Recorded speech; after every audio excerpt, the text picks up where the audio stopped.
విడనాడాలి అనుకున్నటువంటి వాడు వెంటనే మారిపోయాడు. అక్కడ ఏముందో మరొకసారి చదవమా. ప్రత్యక్షమై దావీదు కుమారుడు, కిందికి ఒక్కసారి 21, ఆమె యొక్క కుమారుని కనులు తన ప్రజలను వారి పాపముల నుండి ఆయనే రక్షించును గనుక ఆయనకు యేసు అని పేరు పెట్టుదు అనేను. ఇదిగో హల్లెలూయా. నేను ఏం చేసిండు? యేసు అనే పేరు పెడదు. ఒకవేళ మీరే అయితే ఒకసారి మీ ఇంటికి ఎవరన్నా వచ్చి, అయ్యో మీ దగ్గరికి వచ్చి, అమ్మ మీకు బాబు పుట్టాడా?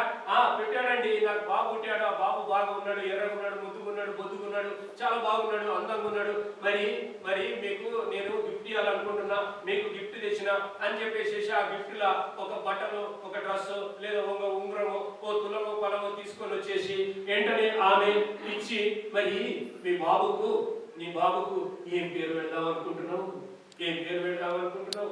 ఓహో, ఒకవేళ పెడితే సూర్యకాంత్ అని పెట్టు, లేదా చంద్రకాంత్ అని పెట్టు, లేదా ఇంకేదన్నా పెట్టు అన్నప్పుడు నువ్వేమంటావు? అప్పుడు ఎవరిరా నువ్వు నా పేరు పెట్టమనడానికి? నా కొడుకు, మై సన్, నా కుమారుడు, నువ్వెవడు చెప్పడానికి? నా కుమారుడు, నువ్వెవరు చెప్పడానికి అని అంటావా లేదా? హల్లెలూయా. ఇక్కడ అంటుండు ఆయనకు కుమారుణ్ణి పేరు పెట్టడానికి ఎవరికి రైట్స్ ఉందంట? ఎవరికి ఉంది రైట్స్? తల్లిదండ్రులకు ఉంది. కానీ ఇక్కడ ఆ రైట్స్ యోసేపుకు లేదు. హల్లెలూయా, హల్లెలూయా, హల్లెలూయా. ఈ పేరు పెట్టడానికి యోసేపుకు కూడా లేదు. ఏమంటుండు? ఈ పేరు పెట్టుదువు అని ఎవరంటున్నారు? గాబ్రియల్ దూత అంటుంది. హల్లెలూయా, హల్లెలూయా.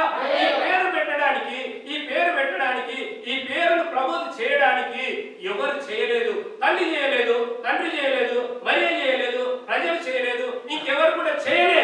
ఏమన్నారు? ఆయన పేరు పెట్టేదవు అని ఎవరు చెప్తారు? దూత చెప్తుంది. హల్లెలూయా. తండ్రికి ఆ రైట్స్ కూడా లేవట. హల్లెలూయా. ఎవరు కుమారుడు అనుకుంటున్నాం ఇప్పుడు? పరిశుద్ధాత్మ కుమారుడు, పరిశుద్ధాత్మ దేవుని బిడ్డ కాబట్టి ఆయన పేరు ఎవరు పెట్టాలి? తండ్రి పెట్టాలి. హల్లెలూయా.